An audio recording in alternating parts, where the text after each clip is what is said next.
chapter. Hi all, good morning and welcome back. Research in the first chapter. Research ഒക്കെ വളരെ detailed ആയിട്ട് പഠിക്കുന്നുണ്ട്. കാരണം സെക്കൻഡ് ഇയറിൽ നിങ്ങൾക്ക് പ്രോജക്റ്റ് ചെയ്യണമെങ്കിൽ ഈ ഒരു പേപ്പറിനെ പറ്റിയിട്ട് നിങ്ങൾക്ക് നല്ല ധാരണ വേണം. സോ നന്നായിട്ട് നോക്കുക കേട്ടോ. അപ്പോൾ നമ്മള് ഫസ്റ്റ് ചാപ്റ്ററിന്റെ ലൈവ് ക്ലാസ് ആണ് സ്റ്റാർട്ട് ചെയ്തത്. ഒരു ക്ലാസ്സേ കഴിഞ്ഞുള്ളൂ. ആ ഒരു ക്ലാസ്സിൽ നമ്മൾ വിശദമായിട്ട് ഫസ്റ്റ് റിപ്പീറ്റഡ് ക്വസ്റ്റ്യൻ നോക്കിയിട്ടുണ്ട്. നോക്കാം നമുക്ക്. ഫസ്റ്റ് റിപ്പീറ്റഡ് ക്വസ്റ്റ്യൻ എന്ന് പറയുന്നത് discuss the objective and qualities of good research. അതായത് 3 മാർക്കിന് ഒബ്ജക്റ്റീവ്സും 3 മാർക്കിന് ക്വാളിറ്റീസും എഴുതാനാണ്. വിശദമായിട്ട് കഴിഞ്ഞ വീഡിയോയിൽ ഞാൻ പറഞ്ഞിട്ടുണ്ട്. അത് ഞാൻ വീഡിയോ ഇട്ട് തരാം കേട്ടോ. അപ്പൊ രണ്ടാമത്തെ ക്വസ്റ്റ്യൻ എന്ന് പറയുന്നത് റിപ്പീറ്റഡ് ആയിട്ട് വന്നത് describe the steps in research process ആണ്. അപ്പോ റിസർച്ച് പ്രോസസ്സിൽ സ്റ്റെപ്സ് ആണ് ചോദിച്ചിട്ടുള്ളത്. 10 മാർക്കിനാണ് ചോദിച്ചിട്ടുള്ളത്. 10 മാർക്കിനായിട്ട് ഡെഫിനറ്റ്ലി ഒരു 2 പോയിന്റ്സ് ഫസ്റ്റ് വീഡിയോയിൽ ഞാൻ പറയുന്നുണ്ട്. ഇൻട്രൊഡക്ഷൻ, അതായത് ഈ ഒരു ഇൻട്രൊഡക്ഷന്റെ ഒരു 2 to 3 പോയിന്റ്സ് ഏതൊക്കെയാണ് എഴുതേണ്ടത് ഫസ്റ്റ് വീഡിയോയിൽ ഞാൻ വിശദമായിട്ട് പറയുന്നുണ്ട്. അത് നോക്കിയിട്ട് എഴുതാം. അപ്പോൾ സ്റ്റെപ്സ് ഇൻ റിസർച്ച് പ്രോസസ്, ഒരു പ്രോജക്റ്റ് അല്ലെങ്കിൽ ഒരു റിസർച്ച് ചെയ്യുമ്പോൾ നമ്മൾ ചെയ്യേണ്ട സ്റ്റെപ്സ് ആണ് ഇതിൽ പറയുന്നത് കേട്ടോ. അപ്പോൾ ഈ ഒരു സ്റ്റെപ്സിലൂടെയാണ് ഏതൊരു പ്രോജക്റ്റ്, ഈവൻ അതൊരു PhD റിസർച്ച് ആവട്ടെ, തീസിസ് ആവട്ടെ, നമ്മളെ ഡിസർട്ടേഷൻ ആവട്ടെ, പ്രോജക്റ്റ് ആവട്ടെ, എല്ലാം ഈ ഒരു സ്റ്റെപ്സിലൂടെയാണ് കടന്നു പോവുക. ഏകദേശം ഒരു 6 സ്റ്റെപ്സ് ആണ്. 6 സ്റ്റെപ്സ് ആണ് കേട്ടോ ഉള്ളത്. അപ്പൊ അതിൽ നോക്കിയ ഫസ്റ്റ് സ്റ്റെപ്പ് എന്ന് പറയുന്നത് ഐഡന്റിഫിക്കേഷൻ ഓഫ് ദി പ്രോബ്ലം. ഒരു പ്രോബ്ലം ഐഡന്റിഫൈ ചെയ്യണ്ടേ, ഇങ്ങനെ ഒരു പ്രശ്നം നിലനിൽക്കുന്നുണ്ടോ എന്നുള്ളത് നമ്മൾ നോക്കണം.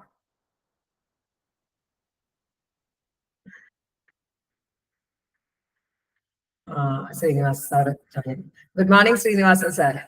അപ്പോ റിസർച്ചിന്റെ ഫസ്റ്റ് ചാപ്റ്ററിലെ ഇമ്പോർട്ടന്റ് ക്വസ്റ്റ്യനിൽ രണ്ടാമത്തെ ക്വസ്റ്റ്യൻ ആണ് നമ്മൾ ഡിസ്കസ് ചെയ്യുന്നത് കേട്ടോ. അതായത് ഒരു റിസർച്ച് എങ്ങനെയാണ് നമ്മൾ കണ്ടക്ട് ചെയ്യുക എന്നുള്ളത്. അതിപ്പോ PhD തീസിസ് ആയിക്കോട്ടെ, അല്ലെങ്കിൽ നമ്മൾ ഡിഗ്രി ലെവലിൽ ചെയ്യുന്ന പ്രോജക്റ്റ് ആയിക്കോട്ടെ, PG ലെവലിൽ ചെയ്യുന്ന ഡിസർട്ടേഷൻ ആയിക്കോട്ടെ, എല്ലാം ഈ ഒരു 6 സ്റ്റെപ്സിലൂടെയാണ് നമ്മൾ കടന്നു പോകുക. അതില് ആദ്യത്തെ സ്റ്റെപ്പ് എന്ന് പറയുന്നത് ഐഡന്റിഫിക്കേഷൻ ഓഫ് ദി പ്രോബ്ലം ആണ്. അതായത് ചെയ്യണമെങ്കിൽ ഒരു ചോദ്യത്തിന് ഉത്തരം കണ്ടെത്താനാണല്ലോ നമ്മൾ റിസർച്ച് ചെയ്യണേ. അപ്പൊ ആദ്യം ആ ചോദ്യം കണ്ടെത്തണ്ടേ. നമുക്ക് ഇൻട്രസ്റ്റ് ഉള്ള വിഷയം, നമുക്ക് ക്യൂരിയോസിറ്റി ഉള്ള വിഷയം, മഷി പടർന്നിട്ടുണ്ട്, നമുക്ക് ഇൻട്രസ്റ്റ് ഉള്ള വിഷയം, ക്യൂരിയോസിറ്റി ഉള്ള വിഷയം, ഇങ്ങനത്തെ കാര്യങ്ങളാണ് നമ്മൾ തിരഞ്ഞെടുക്കാറുള്ളത്. മിക്കവാറും നമ്മള് സ്റ്റെപ്സ് ഇൻ റിസർച്ച് പ്രോസസ്സിൽ തിരഞ്ഞെടുക്കാൻ. അപ്പോ എനിക്ക് ഒരു റിസർച്ച് ചെയ്യണമെന്ന് ആഗ്രഹമുള്ള ഒരു ഏരിയ ഉണ്ടായിരുന്നു. പക്ഷെ അത് നടന്നില്ല. പക്ഷെ ഇനിയും ചെയ്യണമെന്ന് ആഗ്രഹമുള്ള ഒരു ഏരിയ ആണ്. അപ്പൊ ഞാൻ ആ ഒരു ക്വസ്റ്റ്യൻ വെച്ചിട്ട് പറയാം. അപ്പോ ഈ ഗവൺമെന്റ് ഹോസ്പിറ്റലില് ലേബർ റൂമില് ഭയങ്കര എന്താ പറയാ ഹറാസ്മെന്റ് ആണ് നേഴ്സുമാരുടെ അടുത്ത് നിന്ന് ഞാൻ പേഴ്സണലി ഒരുപാട് കേട്ടിട്ടുണ്ട്. അപ്പൊ ഞാനൊരു പ്രൈവറ്റ് ഹോസ്പിറ്റലിൽ നിന്നാണ്, ഞാനൊരു പ്രൈവറ്റ് ഹോസ്പിറ്റലിനെ സപ്പോർട്ട് ചെയ്യല്ല. പക്ഷെ ഞാൻ പ്രസവിച്ച പ്രൈവറ്റ് ഹോസ്പിറ്റലിൽ ഭയങ്കര സപ്പോർട്ടീവ് ആയിരുന്നു അവിടുത്തെ നേഴ്സുമാരും ഡോക്ടേഴ്സും. അതുകൊണ്ട് തന്നെ ആ ഒരു സമയത്ത് ശരിക്കും നമ്മുടെ ഇന്ത്യൻ സിസ്റ്റം അനുസരിച്ചിട്ട് നമ്മൾ ആരെയും കാണില്ല ലേബർ റൂമിൽ. ശരിക്കും പുറത്തൊക്കെയാണ് നമുക്ക് ഹസ്ബൻഡിനെയും ഫാമിലിനെയും ഒക്കെ ആ സമയത്ത് കുറച്ച് സപ്പോർട്ട് വേണം. നമുക്ക് നമ്മുടെ കൂടെ ആരെങ്കിലും ഉണ്ടായിരുന്നെങ്കിലും തോന്നുന്ന ഒരു സമയമാണ്. സോ അതും കൂടെ കിട്ടാതിരിക്കുന്ന സമയത്ത് ഇവിടെ എന്താ പറയാ ഹറാസ്മെന്റ് കൂടി ആകുമ്പോൾ ഞാൻ ചെയ്യാൻ വിചാരിച്ച ഈ ഹറാസ്മെന്റ് ഇവരുടെ മെന്റൽ ഹെൽത്തിനെ ബാധിക്കുന്നുണ്ടോ, അത് പോസ്റ്റ്മോർട്ടത്തിന് അവർക്ക് ഇഷ്യൂ ആയിട്ട് വരുന്നുണ്ടോ എന്ന്. അതായത് പോസ്റ്റ്മോർട്ടത്തിൽ അത് എന്താണ് കുറെ കൂടെ പോസ്റ്റ്മോർട്ടത്തിന് എന്ത് ചെയ്യുന്നുണ്ടോ എന്ന് സ്വാധീനിക്കുന്നുണ്ടോ എന്നാണ്. ഒറ്റ സെക്കൻഡേ.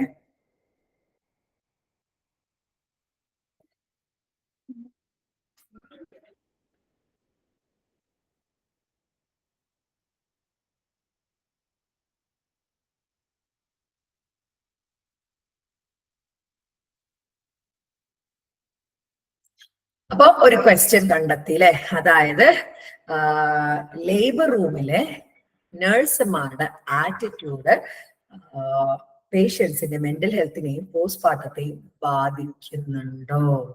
Okay, the first and the most important step for identifying my problem is asking a question or identify the need that arises as a result of curiosity and to which it becomes necessary to find an answer. Kano, first and most important step എന്ന് പറയുന്നത് identifying a problem ആണ്. അതായത് asking a question അല്ലെങ്കിൽ identifying a need ഒരു arise ചെയ്യാണ്, ഇവിടെ നിന്ന് ക്യൂരിയോസിറ്റിയിൽ നിന്ന് അറൈസ് ചെയ്യാണ്. അത് എനിക്ക് പേഴ്സണലി തോന്നാനുള്ള കാരണം എന്ന് വെച്ച് കഴിഞ്ഞാൽ എന്റെ സിസ്റ്റർ, കസിൻ സിസ്റ്റർ കോഴിക്കോടുള്ള ഒരു പിന്നെ ഗവൺമെന്റ് ഹോസ്പിറ്റലിൽ നിന്നാണ് ഫസ്റ്റ് പ്രശസ്തമായിട്ട് അമ്മയുടെ കുട്ടികളുടെ ഹോസ്പിറ്റലാണെന്ന പേര്. അപ്പൊ അവളെ ഭയങ്കരമായിട്ട് പിന്നെ എന്താ പറയാ നാളം കെടുത്തുന്ന എങ്ങനെയൊക്കെ ചോദിക്കുമ്പോൾ കിടന്നു കൊടുത്തിട്ടല്ലേ ചോദിച്ചപ്പോ ആലോചിക്കേണ്ടേനും. അതും പോരായിട്ട് ഫുൾ ടേം ആയിട്ട് നിൽക്കുന്ന പെയിന് വന്ന കൊച്ചിനെ കൊണ്ട് അവള് ഛർദിച്ചു. അപ്പൊ അവള് ഛർദിച്ചത് അവളെ കൊണ്ട് തന്നെ പോരിച്ചു. അതൊരു വലിയ എന്താ പറയാ അവൾക്കൊരു ട്രോമയായിട്ട് മാറിയിട്ടുണ്ട്. അപ്പൊ അത് എനിക്കൊരു വലിയ ക്യൂരിയോസിറ്റി ആയിരുന്നു. പിന്നെ അതുപോലെ തന്നെ എന്റെ കസിന്റെ ഫ്രണ്ടിന്, വേറൊരു കസിന്റെ ഫ്രണ്ടിനെ നുള്ളിയിട്ട് തൊടയിൽ ഒരു പാട്, ഈ വേദന എടുത്ത് കരയുന്ന കൊച്ചിന് നുള്ളി തൊടയിൽ ഒരു പാട്. അപ്പൊ അതും എനിക്ക് അങ്ങനെയൊക്കെ കേട്ടപ്പോൾ പിന്നെ കുറെ ഗവൺമെന്റ് ഹോസ്പിറ്റലിൽ പ്രസവിച്ചവരോടൊക്കെ അന്വേഷിച്ചപ്പോ കുറച്ചു പേർക്കൊക്കെ ഭയങ്കര ഓക്കെ ആയിരുന്നു. പക്ഷെ മെജോറിറ്റി പേർക്കും ഭയങ്കര പ്രശ്നങ്ങൾ ഉണ്ടായിട്ടുണ്ട്. എസ്പെഷ്യലി ഫസ്റ്റത്തെ പ്രസവമാണെങ്കിൽ അവള് പിന്നെ എന്റെ കസിൻ പിന്നെ സെക്കൻഡും തേർഡും ഒക്കെ പ്രസവിച്ചിട്ട് ഒന്നാലും ഞാനിനി കാണണം. അവളുടെ ഹസ്ബൻഡിന്റെ ബാപ്പ ഒരു ഗവൺമെന്റ് എംപ്ലോയി ആയിരുന്നു. സോ പുള്ളിക്കാരുടെ നിർബന്ധം ഗവൺമെന്റ് തന്നെ കാണിക്കണമെന്ന്, അതുകൊണ്ട് കൊണ്ട് കാണിച്ചതാണ്.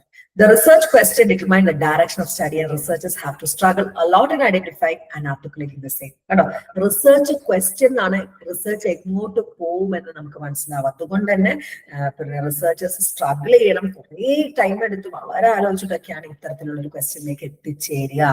Essentially 2 steps are involved in formulating a research problem. ഒരു റിസർച്ചിന് ഒരു ക്വസ്റ്റ്യൻസ് ഫോർമുലേറ്റ് ചെയ്യുമ്പോൾ 2 കാര്യങ്ങൾ ശ്രദ്ധിക്കണം.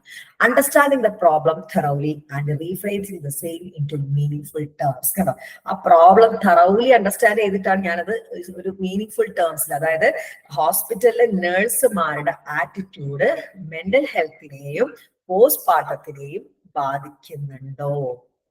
The main function of formulating a research problem is to decide what you want to find out about. കേട്ടോ, formulating a research problem എന്താണ് നമുക്ക് കണ്ടെത്തേണ്ടത്? It is extremely important to evaluate the research problem in high light of funds, time and expertise and knowledge available at your disposal.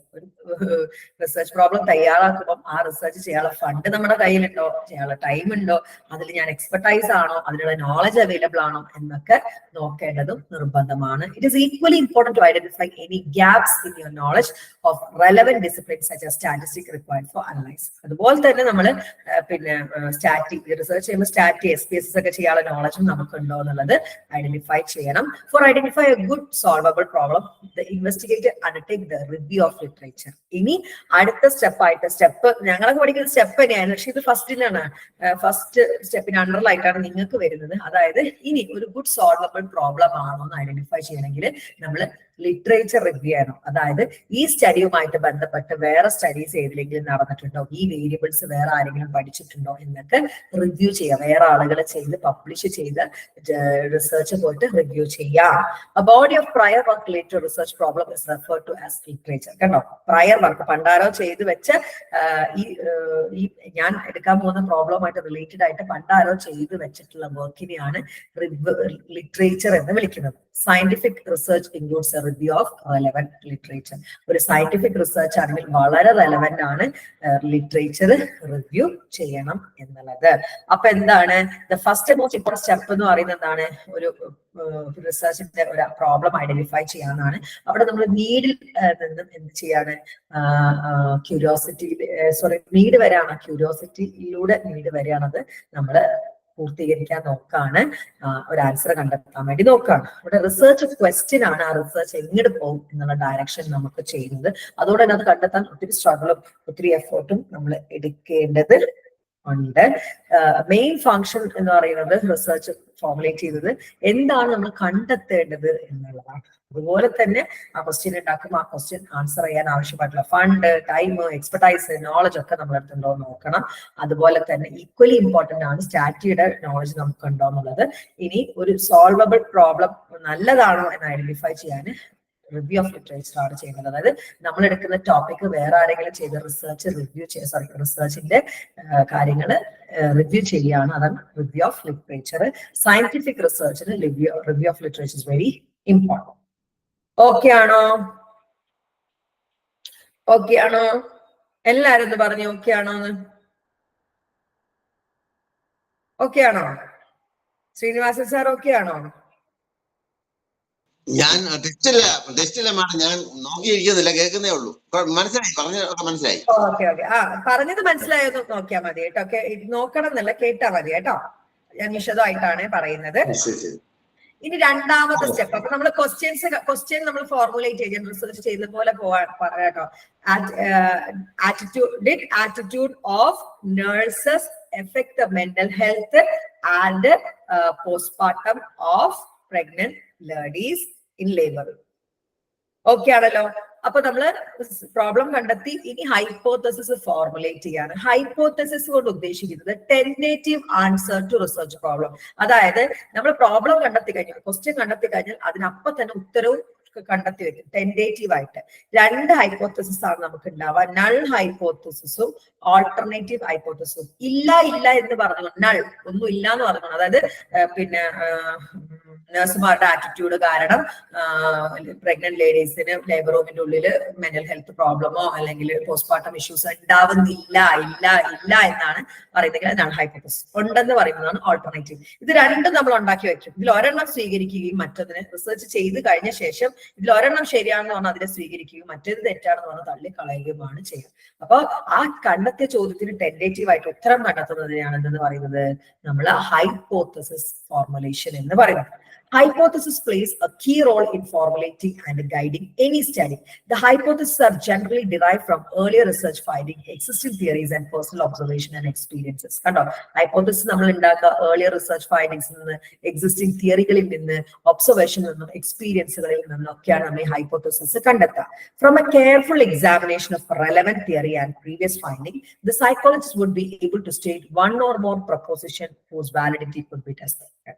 കൃത്യമായിട്ട് നോക്കിയിട്ട് നമ്മൾ ഒന്നോ രണ്ടോ propositions ആണ്, വാലിഡ് ആയിട്ടുള്ള ഒന്നോ രണ്ടോ പ്രൊപ്പോസിഷൻസ് ആണ് ഈ ക്വസ്റ്റ്യനുമായിട്ട് ബന്ധപ്പെട്ടിട്ട് ഉണ്ടാക്കി വെക്കുക. ടെന്റേറ്റീവ് ആൻസർ എന്ന് പറയാം. Hypothesis may be defined as A tentative statement showing a relationship between variables under study. കേട്ടോ, വാരിയബിൾസ് തമ്മിൽ റിലേഷൻഷിപ്പ് ആണ്. ഇല്ല, ഉണ്ട്. നള്ളായിട്ട് എന്താണ്, നഴ്സുമാരുടെ ആറ്റിറ്റ്യൂഡ് കാരണം മെന്റൽ ഹെൽത്ത് ഇഷ്യൂസും പോസ്റ്റ്മോർട്ടം ഇഷ്യൂസും ഉണ്ടാവുന്നുണ്ട്. ഒരെണ്ണം ഇല്ല. രണ്ടെണ്ണമാണ് ഞാൻ വാലിഡ് ആയിട്ട് കണ്ടെത്തി വെക്കുന്നത്.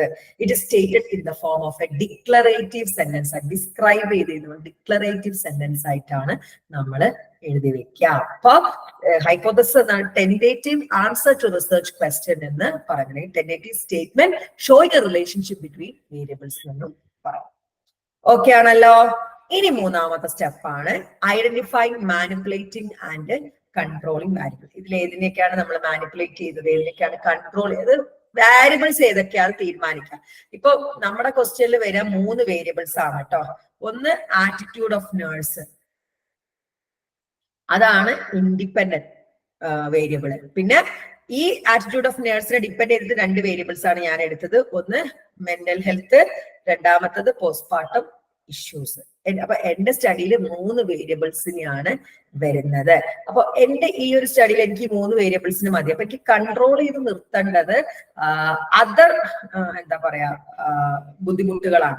അതായത് കൺട്രോളിങ് വേരിയബിൾ എന്ന് പറയുന്നത് എന്താ പറയുക, ഒരു റിസർച്ചിന് ഇപ്പൊ ഈ ഒരു മെന്റൽ ഹെൽത്തിനെയും എന്താ പറയാ പോസ്റ്റ്മോർട്ടത്തിനെയൊക്കെ ബാധിച്ചേക്കാവുന്ന ഒരു കാര്യമാണ് വേറെ പലതും. ഇപ്പം ഹോസ്പിറ്റലിന്റെ ആറ്റിറ്റ്യൂഡ്, അന്നേരമുള്ള കുടുംബക്കാരുടെ ആറ്റിറ്റ്യൂഡ്, ഇതൊക്കെ ഈ രണ്ടിനും കാരണമാവാം. പക്ഷെ നമുക്ക് ഈ നഴ്സുമാരുടെ കാര്യം മാത്രം മതിയുള്ളത് കൊണ്ട് ബാക്കി നമ്മൾ കൺട്രോൾ ചെയ്ത് നിർത്തണം. ബാക്കി ഈ മെന്റൽ ഹെൽത്തിനെയും എന്താണ്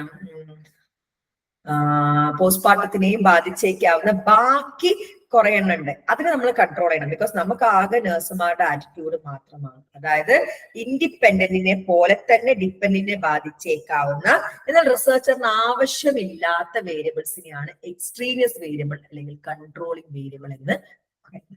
നോക്കിക്കേ, variables are defined as those characteristics which are manipulated, controlled and observed by the experimenter. കേട്ടോ, മാനിപ്പുലേറ്റ് ചെയ്യുന്ന, കൺട്രോൾ ചെയ്യുന്ന, എക്സ്പെരിമെന്റ് ചെയ്യുന്ന എന്തിനെയാണ്, ക്യാരക്ടറിസ്റ്റിക്സിനെയാണ് വേരിയബിൾ എന്ന് പറയുന്നത്. At least 3 types of variable must be recognized at the outset. 3 type variable എങ്കിലും നമ്മൾ മനസ്സിലാക്കി വെക്കണം. The dependent, the independent, extraneous. കണ്ടോ, the dependent variable is one about which prediction is made on the basis of experiment. ഈ dependent വെച്ചിട്ടാണ് നമ്മൾ prediction നടത്തുന്നത്. അതായത് ഈ ഇൻഡിപെൻഡന്റ് അതായത് നഴ്സുമാരുടെ ആറ്റിറ്റ്യൂഡിനെ ഡിപ്പെൻഡ് ചെയ്തിരിക്കുകയാണ് മെന്റൽ ഹെൽത്തും അതുപോലെ തന്നെ പോസ്റ്റ്മോർട്ടം ഇഷ്യൂസും. അത്തരത്തിലുള്ള വേരിയബിളിനെയാണ് നമ്മൾ ഡിപ്പെൻഡന്റ് വേരിയബിൾ എന്ന് പറയുന്നത്. Independent variable is the condition of characteristics which is manipulated or selected by experiment. നമ്മൾ സെലക്ട് ചെയ്ത് മാനിപ്പുലേറ്റ് ചെയ്യുന്ന ചിലപ്പോൾ നമ്മൾ ഉണ്ടാക്കും നഴ്സുമാരുടെ സ്വഭാവം, അല്ലെങ്കിൽ നമ്മൾ സെലക്ട് ചെയ്യും. അത്തരത്തിലുള്ള വേരിയബിളിനെയാണ് നമ്മൾ എന്തെന്ന് പറയുന്നത്, ഇൻഡിപെൻഡന്റ് വേരിയബിൾ എന്ന് പറയുന്നത്. In order to find out relationship to some observed phenomena. നമ്മൾ മാനിപ്പുലേറ്റ് ചെയ്യോ സെലക്ട് ചെയ്യോ ചെയ്യുന്ന വേരിയബിൾ ഇൻഡിപെൻഡന്റ്. ആ ഇൻഡിപെൻഡന്റ് ഡിപ്പെൻഡ് ചെയ്തുകൊണ്ട് നമ്മൾ പ്രഡിക്ഷൻ നടത്തുന്ന variable dependent variable. Extraneous variable is uncontrolled variable that may affect dependent variable. ആണ് ഡിപ്പെൻഡന്റ് വേരിയബിൾ എഫക്ട് ചെയ്തേക്കാവുന്ന വേരിയബിൾ ആണ്. Experiment is not interested in changes. പക്ഷെ എക്സ്പെരിമെന്റിന് ഇതിനോടൊന്നും താല്പര്യമില്ല. Produce due to extraneous variable and hence he tried to control as far as practicable. നമ്മള് as far as practicable അതിനെ control ചെയ്യാണ് ചെയ്യാം. അത്തരത്തിലുള്ള വേരിയബിൾ ആണ് എക്സ്ട്രീനിയസ് വേരിയബിൾ. ഓക്കെ ആണോ? ഓക്കെ ആണോ? പറഞ്ഞേ.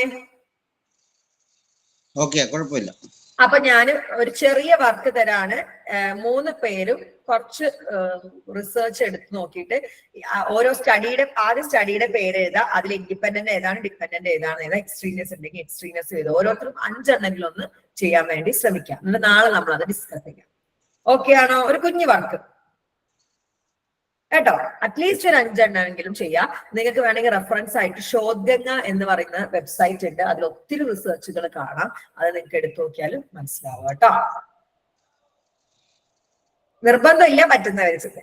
ഓക്കെ ആണല്ലോ? അപ്പൊ ആദ്യത്തെ 3 സ്റ്റെപ്പ് എന്തായിരുന്നു എല്ലാവരും ഒന്ന് പറഞ്ഞു നോക്കിക്കേ. നമ്മൾ പ്രോബ്ലം ഫോർമുലേറ്റ് ചെയ്തു, ഹൈപ്പോത്തസിസ് ഉണ്ടാക്കി, അതിനുശേഷം റിസർച്ചിന്റെ വേരിയബിൾസ് കണ്ടെത്തി. ഇനിയാണ് ഫോർമുലേറ്റിംഗ് റിസർച്ച് ഡിസൈൻ. ഈ റിസർച്ച് ഡിസൈൻ എന്ന് പറഞ്ഞാൽ ശരിക്കും റിസർച്ചിന്റെ ബ്ലൂ പ്രിന്റ് എന്ന് നമുക്ക് പറയാം. ഏത് പിന്നെ ടൂളാണ് ഉപയോഗിക്കുന്നത്, അങ്ങനെ ആ റിസർച്ചിന്റെ മൊത്തത്തിലൊരു എന്താ പറയാ ഡിസൈൻ എങ്ങനെയാ പോകുന്നത്. Research design may be regard as a blue print of those procedures which are adapted by the researcher for testing the relation between the dependent variable and independent variable. ഞാൻ ഈ ആറ്റിറ്റ്യൂഡ് കാരണം mental ഹെൽത്തും പോസ്റ്റ്മോർട്ടത്തിനെയും ബാധിക്കുന്നുണ്ടോ എന്നുള്ള ഒരു study നടത്താൻ ഞാൻ എടുക്കുന്ന പ്രൊസീജിയേഴ്സിന്റെ ഒരു blue print ആണ് എന്തെന്ന് പറയുന്നത് research design. There are several kinds of experimental design and the selection of any one is based upon the purpose of the research, type of the variable to be controlled and manipulated, as well as upon the condition under which the experiment is to be conducted. കണ്ടോ, ഒരുപാട് type experimental design ഉണ്ട്. നമ്മൾ select ചെയ്യുന്ന എന്തിന്റെ ബേസിലാണ്, എന്താണ് ഈ റിസർച്ചിന്റെ purpose, ഏത് ടൈപ്സ് വേരിയബിൾ ആണ് കൺട്രോൾ ചെയ്യുന്നത്, ഏത് ടൈപ്പ് വേരിയബിൾ ആണ് നമ്മൾ മാനിപ്പുലേറ്റ് ചെയ്യുന്നത്, ഏത് കണ്ടീഷനിലാണ് എക്സ്പെരിമെന്റ് ചെയ്യുന്നത്, ഇതിനൊക്കെ അനുസരിച്ചിരിക്കും നമ്മുടെ റിസർച്ച് ഡിസൈൻ എന്ന് പറയുന്നത്. The main purpose of experimental design is to help the researcher in manipulating the independent variable freely and to provide maximum control of the extraneous variable so that it may be said with all certainty that experimental change is due to the only manipulation of the experimental variable. വളരെ important ആയിട്ടുള്ള ഒരു point ആണ് കേട്ടോ. ഒരു experimental ഡിസൈനിന്റെ main purpose independent വേരിയബിളിനെ manipulate ചെയ്യുക, extraneous വേരിയബിളിനെ കൺട്രോൾ ചെയ്യുക. അപ്പൊ എക്സ്ട്രീനിയസ് വേരിയബിൾ എത്രത്തോളം കൺട്രോൾ ചെയ്യുന്നു അത്രത്തോളം നമുക്ക് ആധികാരികമായിട്ട് പറയാൻ പറ്റും ഈ ഇൻഡിപെൻഡന്റ് വേരിയബിൾ കാരണമാണ് ഡിപെൻഡന്റ് വേരിയബിളിന് വ്യതിയാനം വന്നിട്ടുള്ളത്. അപ്പോ റിസർച്ച് ഡിസൈനിന്റെ മെയിൻ പേർപ്പസ് എന്താ, ഇൻഡിപെൻഡന്റ് മാനിപ്പുലേറ്റ് ചെയ്യുക, എക്സ്ട്രീനിയസിനെ കൺട്രോൾ ചെയ്യുക. അപ്പൊ എക്സ്ട്രീനിയസ് കൺട്രോൾ ചെയ്യുമ്പോൾ തന്നെ നമുക്ക് പറയാൻ പറ്റും ഇൻഡിപെൻഡന്റ് കാരണമാണ് ഡിപെൻഡന്റ് പ്രശ്നങ്ങൾ വന്നിട്ടുള്ളത്. അതായത് നമ്മള് നഴ്സുമാരുടെ ആറ്റിറ്റ്യൂഡിന് മാത്രം ഫോക്കസ് കൊടുക്കുക, ബാക്കി സ്ത്രീക്ക് വരുന്ന പ്രഷർ ഇല്ലാതിരിക്കാൻ വേണ്ടി ശ്രദ്ധിക്കുക, സ്ത്രീക്ക് ഹോസ്പിറ്റലിൽ നല്ല ഫെസിലിറ്റീസ് പ്രൊവൈഡ് ചെയ്യുക. അപ്പം അതുകൊണ്ടൊന്നും പ്രശ്നം ഉണ്ടാവില്ല. സോ അതുകൊണ്ടൊന്നും അല്ല, ഈ നഴ്സുമാരുടെ പ്രശ്നം കാരണം മാത്രമാണ് വ്യതിയാനമുള്ളത് നമുക്ക് ഉറപ്പിച്ച് പറയാൻ വേണ്ടി പറ്റും. അതുപോലെ constructing devices for observation and measurement. When the research design has been formulated, research design formulate ചെയ്ത് കഴിഞ്ഞാല് എന്ത് ചെയ്യണം? The next step is to construct and choose appropriate tools of research for scientific observation and measurement. Research ഡിസൈനിൽ തന്നെ പെടുന്നതാണ് എന്താണ്, ഏത് ടൂളുകളാണ് എടുക്കുക, അതായത് ഏത് ക്വസ്റ്റ്യനെയർ വേണോ ഇന്റർവ്യൂ വേണോ എന്നൊക്കെ തീരുമാനിക്കുക. Questionnaire and interview schedule are most common tools which have been developed for psychological research. If the ready-made tools are not available, then the researcher may have developed appropriate tools before undertaking the study. അപ്പൊ ഏതൊക്കെ tool, ഏതൊക്കെ questionnaire വേണമെന്നൊക്കെ തീരുമാനിക്കും. അപ്പൊ ഞാൻ എടുക്കുന്ന സ്റ്റഡിക്ക് ഒരു questionnaire already ഇല്ല, അങ്ങനെ ഇല്ലാന്നാണെങ്കിൽ ഞാൻ ആ ക്വസ്റ്റ്യനെയർ ഉണ്ടാക്കിയിട്ട് വേണം എന്ത് തുടങ്ങാന്, ഇന്റർവ്യൂ തുടങ്ങാൻ വേണ്ടിയിട്ട്. All these tools of research are ways through which data are collected by asking the information from person rather than observing them. കണ്ടോ, ഈ ടൂളൊക്കെ ഉപയോഗിച്ചിട്ട് നമ്മൾ ഡാറ്റ കളക്ട് ചെയ്യാണ്. വെറുതെ ഒബ്സർവ് ചെയ്തിട്ടില്ല, അവർക്ക് ആ ക്വസ്റ്റ്യൻ ചോദിച്ചിട്ടോ അല്ലെങ്കിൽ അവർക്ക് ആ ക്വസ്റ്റ്യൻ കൊടുത്തിട്ടോ അവരിൽ നിന്ന് നമ്മൾ ഇപ്പൊ ഞാനാണെങ്കിൽ ഗവൺമെന്റ് ഹോസ്പിറ്റലിൽ നിന്ന് പ്രസവിച്ച കുറെ ആൾക്കാർക്ക് ഈ ക്വസ്റ്റ്യനുകൾ കൊടുത്തിട്ട് അവരെ കൊണ്ട് ഫില്ല് ചെയ്യിപ്പിച്ചിട്ടായിരിക്കും ഡാറ്റ കളക്ട് ചെയ്യുക. ഇനി ഈ റിസർച്ച് ഡിസൈനിൽ വരുന്ന തന്നെയാണ് sample selection and data collection. അപ്പൊ കേരളത്തിൽ ഒരുപാട് സ്ത്രീകൾ ഗവൺമെന്റ് ഹോസ്പിറ്റലിൽ നിന്ന് പ്രസവിച്ചിട്ടുണ്ടാവും.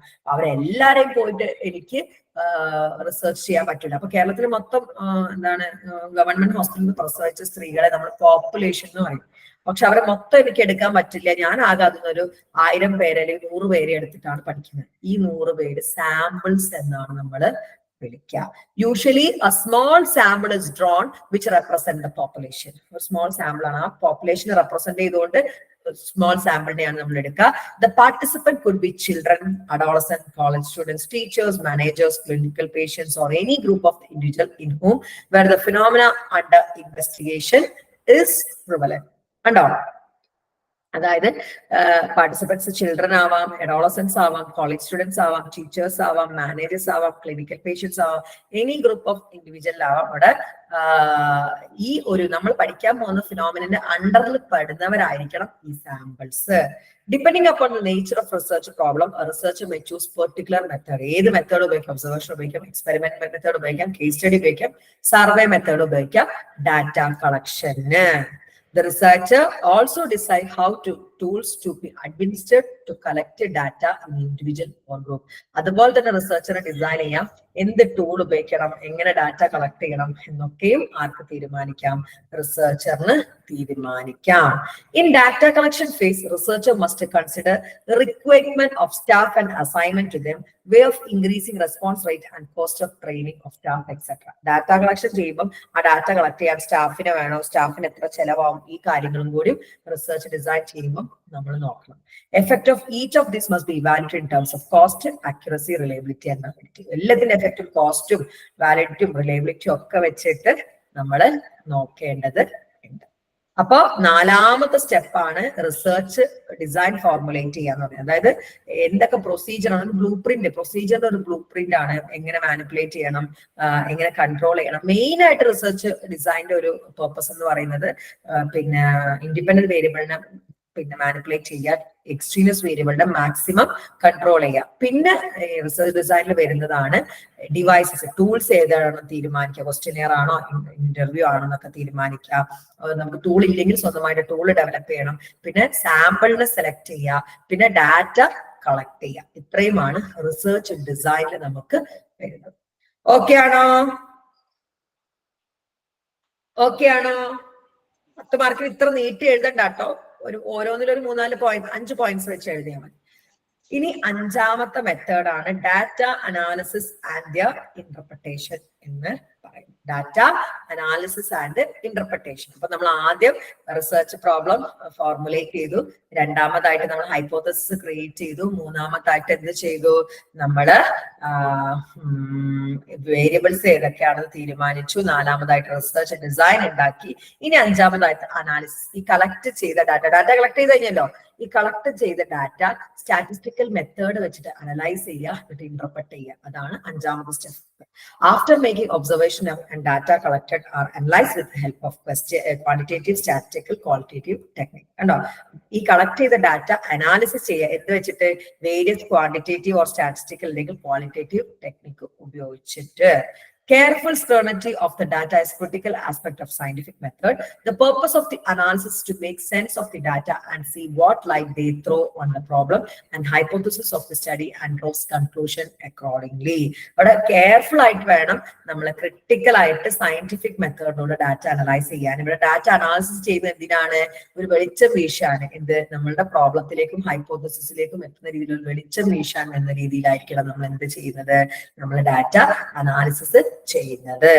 Data analysis can be done by using univariate analysis, in which research deals with single characteristics of interest, bivariate analysis, in which research deals with two characteristics of interest, and by using multivariate analysis, in which more than two characteristics are involved. ഒരൊറ്റ characteristics മാത്രമാണ് നോക്കുന്നെങ്കിൽ univariate, രണ്ട് characteristics ആണ് നോക്കുന്നത് bivariate, മൂന്ന് characteristics നോക്കുന്നുണ്ടെങ്കിൽ multivariate. Depending upon the nature of data and purpose of the experiment, either parametric statistics നമുക്ക് ഉപയോഗിക്കാം, non parametric സ്റ്റാറ്റിസ്റ്റിക്സും നമുക്ക് ഉപയോഗിക്കാം അനലൈസിസ് ചെയ്യാൻ. അതായത് ഡാറ്റയുടെ സ്വഭാവം അനുസരിച്ചിട്ടും ഡാറ്റയുടെ പേർപ്പസ് അനുസരിച്ചിട്ടും നമുക്ക് നോൺ പാരാമെട്രിക്കോ പാരാമെട്രിക്കോ എന്ത് വേണമെങ്കിലും ഉപയോഗിക്കാം. In general, the purpose of carrying out statistical analysis is to reject the null hypothesis so that alternate hypothesis may be accepted. Generally നമ്മൾ സ്റ്റാർട്ട് ചെയ്യുന്നത് നൾ ഹൈപ്പോത്തസിനെ തള്ളിക്കളയാനും ഓൾട്ടർനേറ്റീവ് ഹൈപ്പോത്തസിനെ സ്വീകരിക്കാനും എന്നുള്ള നിലയിലാണ്. അതായത് അഞ്ചാമത്തെ സ്റ്റെപ്പ് എന്താണ്? അനാലിസിസ് ഓഫ് ഡാറ്റ ആണ്. കളക്ട് ചെയ്ത് വെച്ച ഡാറ്റ ഓർഗനൈസ് ചെയ്ത് സ്റ്റാറ്റി ഉപയോഗിച്ചിട്ട് അനാലിസിസ് ചെയ്യാം. അത് ഈ ഡാറ്റയുടെ സ്വഭാവവും സ്റ്റഡിയുടെ പേർപ്പസും അനുസരിച്ചിട്ട് നമുക്ക് വേണമെങ്കിൽ പാരാമെട്രിക് സ്റ്റാറ്റി ഉപയോഗിക്കാം, നോൺ പാരാമെട്രിക് സ്റ്റാറ്റിയും ഒക്കെ ഉപയോഗിക്കാം. ഈ ഒരു അനാലിസിസിന്റെ പേർപ്പസ് എന്ന് ശരിക്കും പറഞ്ഞത് നൾ ഹൈപ്പോത്തസിനെ ഇല്ലാതെ പറയുന്ന നൾ ഹൈപ്പോത്തസിനെ തള്ളിക്കളഞ്ഞ് ഓൾട്ടർനേറ്റീവിനെ അക്സെപ്റ്റ് ചെയ്യുക എന്നുള്ളത്. ഓക്കെ ആണോ? ഓക്കെ ആണോ? ഇനി ആറാമത്തെ സ്റ്റെപ്പാണ് കൺക്ലൂഷൻ. ഈ കിട്ടിയ സ്റ്റാറ്റ് ചെയ്ത് കിട്ടിയ ആൻസർ നമ്മൾ കൺക്ലൂഡ് ചെയ്യാണ്. എന്താണ്? യെസ്, നഴ്സുമാരുടെ ആറ്റിറ്റ്യൂഡ് കാരണം സ്ത്രീകൾക്ക് മെന്റൽ ഹെൽത്ത് ഇഷ്യൂസും പോസ്റ്റ്മോർട്ടം ഇഷ്യൂസും ഉണ്ടാവുന്നുണ്ട്.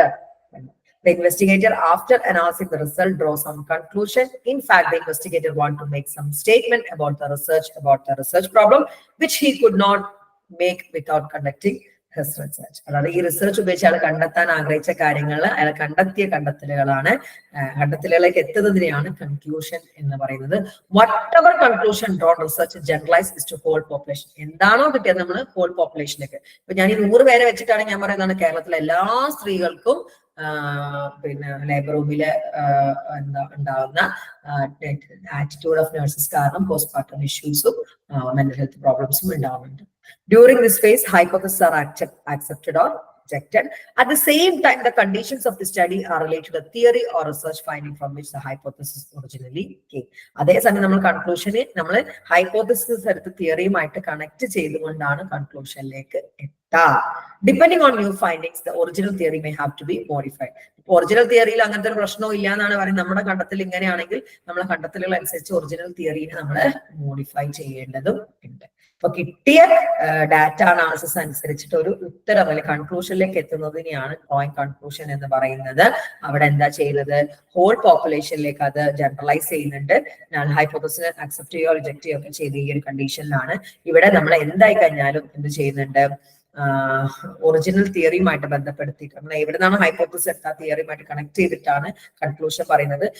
നമ്മളിപ്പോ കണ്ടെത്തിയതും നമ്മൾ എടുത്ത തിയറിയും നമ്മൾ വ്യത്യാസം ഉണ്ടെങ്കിൽ ആ തിയറി നമ്മൾ മോഡിഫൈ ചെയ്യുന്നത്. ഓക്കെ ആണോ? ഓക്കെ ആണോ? അവസാനത്തെ സ്റ്റെപ്പാണ് preparation of report and publication. ഈ ചെയ്ത കാര്യങ്ങളൊക്കെ സ്റ്റെപ്പ് ബൈ സ്റ്റെപ്പ് ആയിട്ട് നമ്മൾ റിപ്പോർട്ട് തയ്യാറാക്കും, അത് പബ്ലിഷ് ചെയ്യും. This is the last step in most research studies. The researcher documents all the steps of his or her research in clear terms. This report information that what you have done, what you have discovered, and what conclusion you have drawn from findings. കണ്ടോ, ഈ last സ്റ്റെപ്പിൽ നിങ്ങൾ എന്താ ചെയ്യുന്നത്? എല്ലാം step by step ആയിട്ട് നിങ്ങൾ clear ടേംസിൽ report തയ്യാറാക്കും. നിങ്ങളുടെ ഫൈൻഡിങ്സ് ഒക്കെ എന്തൊക്കെയാണെന്ന്. If you are clear about the whole process, you will also be clear about the way you want to write your report. നിങ്ങൾ ഹോൾ പ്രോസസ്സിനെ പറ്റി വളരെ ക്ലിയർ ആണ്, പിന്നെ എന്താണ് ക്ലിയർ ആണെങ്കിൽ നിങ്ങൾക്ക് അതിനെപ്പറ്റി വളരെ ക്ലിയർ ആയിട്ട് തന്നെ റിപ്പോർട്ട് നടത്താനും പറ്റും. This helps the reader to understand the study and use it for various purposes. It allows one to replicate the study. ഈ ഒരു റിപ്പോർട്ട് വെച്ചിട്ട് പല പല പേർപ്പസും ഉണ്ട്. മറ്റുള്ളവർക്ക് വായിക്കാം, റിവ്യൂ ഓഫ് ലിറ്ററേച്ചർ ചെയ്യാം, അതുപോലെ തന്നെ ഈ സ്റ്റഡി വേണമെങ്കിൽ റെപ്ലിക്കേറ്റ് വേറെ ആൾക്ക് വീണ്ടും ചെയ്ത് നോക്കാം. അതിനൊക്കെ ഭാഗത്തിലാണ് നമ്മൾ റിപ്പോർട്ട് തയ്യാറാക്കിയിട്ടുള്ളത് പബ്ലിഷ് ചെയ്യുന്നത്.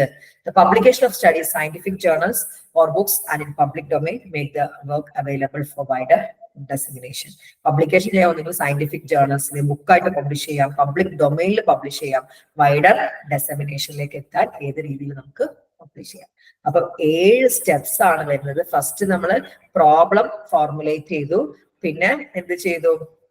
ഹൈപ്പോത്തസിസ് ക്രിയേറ്റ് ചെയ്തു, പിന്നെ വേരിയബിൾസിനെ ഉണ്ടാക്കി, റിസർച്ച് ഡിസൈൻ ചെയ്തു, അതിനുശേഷം അനാലിസിസ് ചെയ്തു, അതിനുശേഷം കൺക്ലൂഷൻ ചെയ്തു, അതിനുശേഷം നമ്മൾ റിപ്പോർട്ട് 2, 3, 4, 5, 6, 7 റിപ്പോർട്ട് തയ്യാറാക്കുകയാണ് ചെയ്യുന്നത്. ഓക്കെ ആണോ? ഓക്കെ ആണോ? ഓക്കെ ആണോ? Very good. അപ്പൊ നാളെ നമ്മള് വാലിഡിറ്റി റിലയബിലിറ്റിയുടെ ചാപ്റ്റർ തുടങ്ങുകയാണ്. സോ ആ ചാപ്റ്ററിന്റെ ഹോൾ വീഡിയോ കണ്ടുവെച്ചോളുക. നമ്മൾ പ്രധാനപ്പെട്ട ക്വസ്റ്റ്യൻസും സമപ്പ് ചെയ്തിട്ടുള്ള എന്താണ് ലെസൺ ഫുൾ ആയിട്ട് സമപ്പ് ചെയ്തിട്ടുമായിരിക്കും ഡിസ്കസ് ചെയ്യാൻ വേണ്ടി പോകുന്നത്. ഓക്കെ ആണല്ലോ? ഓക്കെ അല്ലേ? അപ്പൊ ഞാൻ പറഞ്ഞ വർക്ക് മറക്കാതിരിക്കുക. നാളെ നമുക്ക് അതിനെ പറ്റിയും ഡിസ്കസ് ചെയ്യാം കേട്ടോ. അപ്പൊ hope the class was productive and informative. നാളെ നമ്മൾ വീണ്ടും കാണും. അതുവരെ it's me, Afa Abdul Nafi, signing off. Bye, take care. നാളത്തെ ടൈം എപ്പോഴാ മാഡം? മിക്കവാറും 10-11 തന്നെ ആയിരിക്കും. ഇപ്പൊ കുറച്ച് ദിവസം ബാക്കിയുള്ള പിള്ളേരും കൂടി ജോയിൻ ചെയ്താൽ നമുക്ക് ടൈം സ്റ്റേബിൾ ആക്കാം. ഈ ആഴ്ച മൊത്തം ക്ലാസ് വെക്കാനാണ്. പുതിയ ബാച്ചാണോ ഇത്? പുതിയ ബാച്ചാണോ? പുതിയ ബാച്ചൊക്കെ പിള്ളേർ കയറുന്നുണ്ട്. 4-5 അഡ്മിഷൻ ഇനിയും വരുന്നോണ്ടിരിക്കുന്നുണ്ട്. ശരി ശരി. ശരി, ബൈ ബൈ.